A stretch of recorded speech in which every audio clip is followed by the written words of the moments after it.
Alrighty, now you have determined what ministries you need to establish to move your youth ministry towards your goal. So now we're going to get into another exciting topic, and that is selecting and placing your team players. Selecting the team players. Once I have determined the ministries that I will need to put in place to accomplish our goals as a youth ministry, I can start looking for team players that will help me oversee and lead these areas of ministry. But your question may be, well, how do I recruit them? How do I find out? How do I know what their passion is? How do I know what areas they would like to help me in? Well, I'm glad you asked.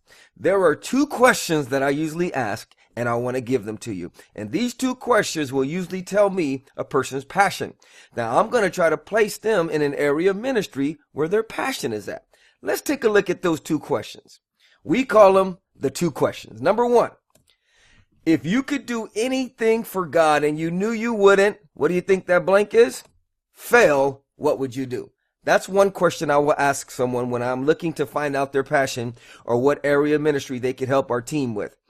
The second question I usually ask is, if you could do anything for God and what do you think that blank is?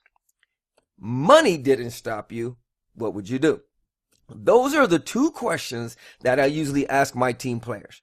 Sometimes in meetings, I'll have them write the answer down.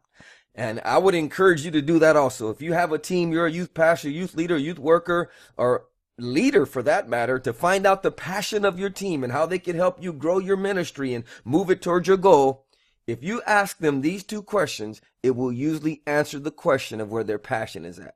Once again, if you could do anything for God and you knew you wouldn't fail, what would you do? If you could do anything for God and money didn't stop you, what would you do? That's good to think about even as a youth pastor, youth leader, because that will tell you and I where our passion is at. Okay, so I want to encourage you, when you're selecting your team, you've got your ministries that you feel you need to establish. Now you need to find some leaders for those areas of ministry, and to find out a person's passion, you ask them these two questions, and then the challenge is to put them over a ministry where their passion is at. Let's go to the next lecture.